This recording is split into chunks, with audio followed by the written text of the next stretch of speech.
Hello, welcome to Behind the Tours. This is another podcast, all thanks to All Blacks Tours and SENZ. Today we sit down with an absolute legend. He'll hate that I'm calling him that, Nick Rowland from All Blacks Tours. Yeah. But you work under the umbrella of STH. First, I want to hear all about your job. How did you get a job of literally travelling around the world with fans and going to bucket list sporting events? Well, yeah, That's a bit of a dream. Yeah, it is. And it's been, I guess, a long time coming. I've kind of worked in sports and events for a long time. Yeah. Putting fans at the forefront of the engagement and kind of creating pretty special experiences really for fans around the world. So landing this job was kind of a bit of a dream come true, but also an awesome opportunity to kind of, I guess, enable the rest of the country to experience what we can when we're travelling around the world following different teams and different events. So yeah, it's really cool. Love it. Okay, so tell us what it's like for you then when you get to take first-timers or people that have done this like 20 times to an All Black event for the first time. What's their reaction and, what is their entire experience like when they come back on the plane? Yeah, so what we want to do, the All Blacks match is a big part of it, obviously, but it is only part of the tour. We're away sometimes for 2 or 3 weeks. When we go into northern tours, it could be 5 weeks. So you've actually got to incorporate a whole bunch of other things, and a lot of them will come on tour, not necessarily for the game, but actually the place we go. They don't want to tour by themselves. They go into a country that they've never experienced. So we kind of have all the nuances of knowing people in the right areas and knowing where we can get good hotels and that sort of stuff. So from that perspective, their experience, we can do fully fledged end-to-end tours, or we can kind of take a bit of a back seat and say, hey, here's an opportunity for you to go game, we'll get you a hotel, but then give you options as to what you want to do, I guess, over the course of the few days that you're there. So the experience has been cool, and I think what we're seeing more and more now is obviously coming off the back of COVID, we're seeing more people travelling and wanting to get out and about and visiting countries that they might have been wanting to for the last few years. And it's good to see that sport's obviously kicking back up to enable us to do that, which is really cool. You've been on 2 tours recently, the first to Argentina and Chile, and then you went across to Melbourne. Yes. What's the best bit of feedback you reckon you received? The best bit of feedback is, and for me, I guess the base feedback is they would never do it themselves. Like, we had 20 people that went over to Argentina. They'd never go to Argentina by themselves, but here we are in Argentina with them all, and they don't really know what to do. So you kind of have a little bit of opportunity to go, hey, well, tomorrow, let's go and do this, or here's what we're doing today, and all that sort of thing. So from a base level of feedback, we get that all the time. I wanted to do this. I don't know how to do it. You guys have helped us do that. I guess when you come back, and even listening to the guys who you did the podcast with last time, they went, this was a trip of a lifetime. Yeah. And so from our perspective, to hear that coming out of our customers' mouths is amazing. So I think we get that quite regularly, and then it's funny, they say it's the trip of a lifetime, and then we see them next year again and coming on another trip of a lifetime. So we get a couple of them in, which is good. What is the best thing about doing these tours? The best thing about it is obviously you get to experience what you probably wouldn't if you were doing yourself. So, for example, we've got a big relationship with the All Blacks or with New Zealand Rugby. So we get access to going to Captain's Run. We get access to them to come into the camp and have a bit of a Q&A. So they get to do a bit of meet and greeting, have a photo. So it's stuff that if you went to the game in Melbourne, for example, you wouldn't have experienced. You then also are with a whole bunch of die-hard All Blacks fans, and they can go and have a couple of beers together, at lunchtime, and carry on throughout the rest of the day. From Argentina, for example, we managed to get a spot at this top 50 restaurant in the world, and had, they serve 400 people at lunchtime, 600 people at dinner, but we got this little exclusive area for our group in there, which was amazing. So it's different things like that every location we go to will have a slightly different experience. What was that restaurant again? That wasn't the one on stilts over water. No, that wasn't that one. No, that was a slightly different one. This was a winery in Mendoza. So it was about 20 minutes out of Mendoza, but it was a pretty special spot. And I think they've been there before.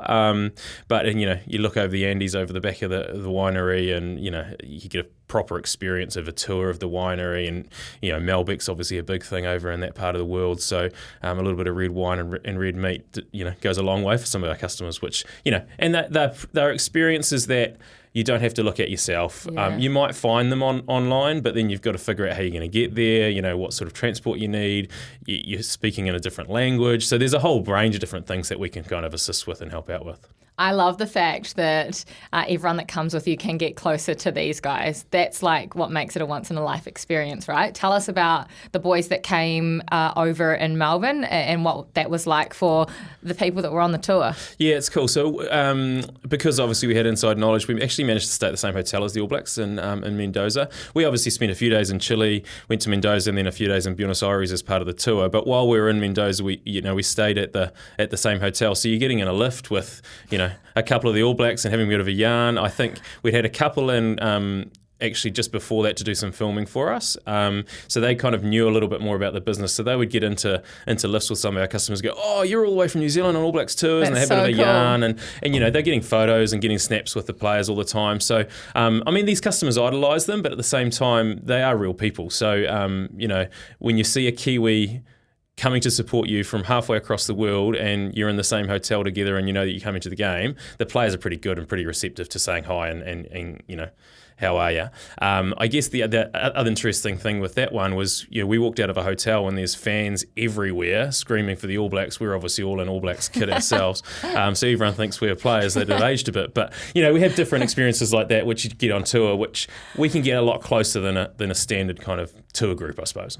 From everything that you've said so far, it sounds like there's absolutely no downsides to doing it. But for some people that have thought about it but maybe nervous about it, what kind of things would you say to them? So I think the main thing that we repeat, and I guess the customer feedback we get, is you can be nervous, but at the end of the day, everything's taken care of. So, you're communicated with well in advance. For the Rugby World Cup, for example, coming up, we've been on sale for 2.5 years, so customers have been paying it off. They don't have to, there's not big lump sums that are needed and things like that. So we're looking to implement a lot more of that, customization options as part of all the packages as well. But honestly, end to end, I've never seen a business operationally as efficient as this one. They nail everything. You get a personalized itinerary with all of your changes, reflected within that itinerary. You're picked up, you're told the day before, you're on an app or a WhatsApp group or you kind of all know where you need to be and what time in order to get the package inclusions. And obviously then you have other times where there's free days, but we'll throw a bunch of suggestions at you and say, hey, we've got a free day tomorrow, but here's 20 different things that are safe and good to do within the city we're in or whatever. Okay, well, let's talk about the Rugby World Cup since you've taken us to France. What are some of the experiences, aside from these incredible matches, what are some of the experiences you're going to get? Yeah, so there's a wide range, and we've done quite a wide range in order to get the customization for the customer right. So pool stages, you have the standard kind of 4-day tours every weekend with little gaps between. A lot of people will do 1 or 2 pool games, or they might do the whole lot. But the majority of our customers actually start coming from the quarterfinals onwards, which is a good sign, hopefully, for the All Blacks. But they can't lose, right? No, that's right, exactly. So from quarterfinals onwards, there's a whole bunch of different packages. You could do weekends, you could do 2 matches, you could do 2 weekends, you could do a range of different things. But what we've done and what we've seen work quite well is we have kind of all finals packages. So you come for the quarterfinals, we go to the 2 matches that the All Blacks could be in. You then go to the semis, you get both semis, and the finals weekend you get the bronze final and the final. We'll have functions beforehand, so everyone comes along, has a few beers, and gets in the mood with everyone before we go off. And for quarterfinals and semi-finals, that's like 1,200 people. So they're pretty big rooms. It's not easy to find a ballroom that houses that many people in Paris. You must hate a beer as well. Yeah, that's right. But then the big thing we've done with these is we've given opportunity for customers to go away for 3 days and do their own thing, visit family if they want to, whatever it is. But there is also additional opportunities. I think you had Josh Cromfield on a few weeks ago, so he's taking a group up to Champagne. Who else have you got? So we've got Josh Cromfield. I'm going to try and remember them all. Kevin Milamu, Ian Jones, Andy Ellis, Michaela Blyde, Buck Shelford. So there's a whole range of them. There's probably about 10 different packages, I think, all going to different parts of France, or I think Ian Jones is going to Amsterdam. Wow. You Carmo can go in Amsterdam. Look out. Who's going on that trip? That's right. But they're different winery tours, or they're going down the south coast of France and looking at architecture. So yes, there'll be a bit of a few dinners and things like that, but that's when it gets into the more intimate kind of 20, 30 people, one bus load. Away we go. We're all staying at similar hotels. There's a bunch of river cruises. There's coach tours. Yeah, there's a range of different things. So it's kind of what do you like and what do you want to do? And some people choose not to do that, but what we've seen is the majority of them will go, I'll do at least one of them in those kind of break weeks for a couple of days. Tell us who you think's going to be the best tour guide. You listed about 6 of them. Who and why? Oh, I've heard good intel on Andy Ellis. Yeah, he'd be a great tourist. Yeah, so he obviously with the All Blacks, you had the club nights and things that they've done. So one of the things that he's already talking about is how do I get my crew to bring their old rugby jerseys along and we'll have a club night. So there's different things like that I think all of them will put a little personalisation into it. I'd say Josh Cromfield loves his wine, so going to Champagne with him's not going to be too terrible. Also, he's so stylish. Yeah. Honestly, he could pass as a Frenchman if no one knew who he was. Right, he is so stylish. And I think the biggest benefit is a lot of these players have played there. They have their local spots. They know where they want to go. And so from that perspective, I think it would be really cool. And, they're just as passionate as the fans there from a fan perspective now. And they'll be at all our functions in the lead up and that sort of thing as well, doing Q&As and things like that. So, yeah, it should be a bit of fun. So we've mostly talked about All Blacks tours, but you are also under the brand STH, which is worldwide. Tell us a little bit more about that. Yeah, so STH stands for Sports Travel and Hospitality, Sports Travel and Hospitality. And that is, we've got a New Zealand office. Obviously, I work for the New Zealand brand. There's an office in the UK, Japan and Australia, who all have slightly different contracts. So we at the moment have All Blacks tours and a big relationship with New Zealand Rugby, and that's what we're kind of been the mainstay for the last 10, 12 years. We've recently brought on AO Travel, so going to Aussie Open, Melbourne tennis next year. So those are our 2 big ones, but we're at the moment looking at 24 product. We're looking at Formula One. We're looking at V8s. We're going golf. There's a whole range of different things that we're starting to, I guess, develop and build some product out with. And then in the Australian office, for example, they have Wallabies Travel, so similar to All Blacks Travel, but they've got the global rights for a travel experience for AO. So we kind of get it off them.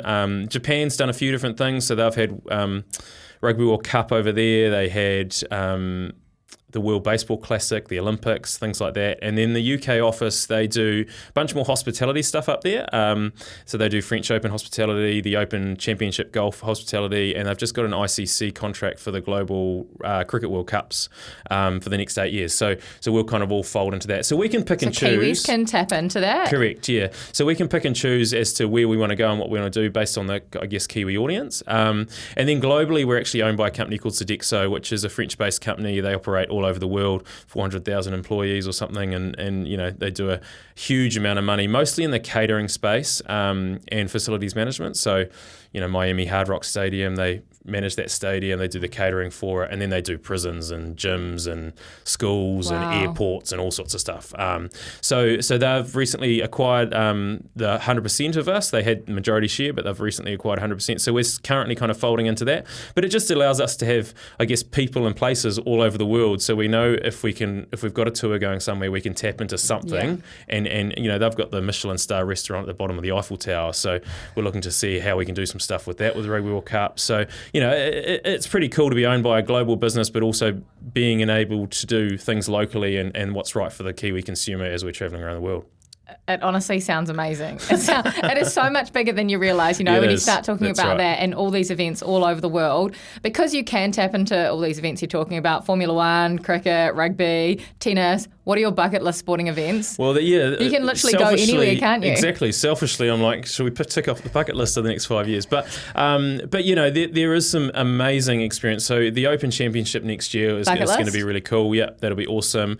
We want to try and tap into the Masters, but even the Phoenix Open, they built a grandstand around a par 3 hole. Have a bit of fun with that. Yeah, the party. The party hole. You got Super Bowl. You've got anything really. And mate, you can tap into kind of anything. I guess we're at a point now where we'll start to branch out a little bit more, and I think as we get further down that path, basically consumers tell us where you want to go and we'll help you get there, Incredible. So Kiwis can literally say, this is my bucket list, this is what I want to do, can you make it happen? Correct. I mean, it's predominantly a travel focused business. So there's a couple of new team members that have come on recently that have more of the consumer lens and being able to think about it a little bit differently, which is kind of reinvigorating the business at the moment.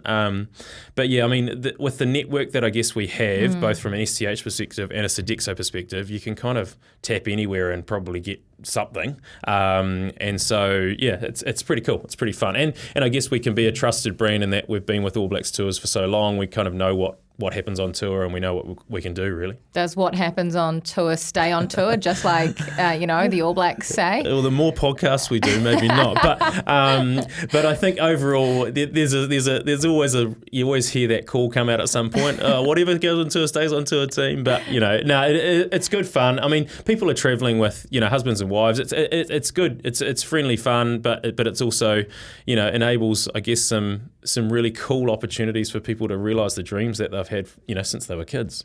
You're so lucky. Yeah, it's cool. You're so lucky. And we're lucky that we've been able to team up with you and hear some of these stories as well. It's been really cool.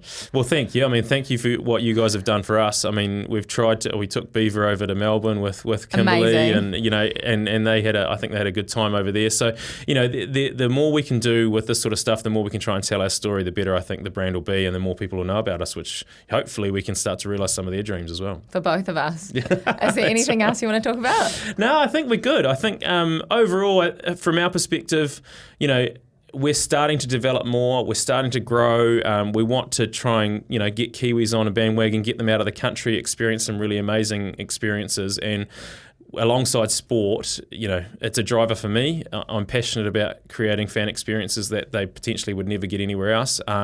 So how can we create more of that for more of our fans in New Zealand, particularly around All Blacks? But then, as I say, there's more and more opportunities with other sports as well. All Blacks is amazing, but we need to talk about Super Bowl. And I think after everyone watches and listens to this, they're going to be sending you a whole list full of things that they want from around the world. That's right. Thanks so much for coming on, Nick. Appreciate it and love your work as well. Thank you. Cheers, Kirstie.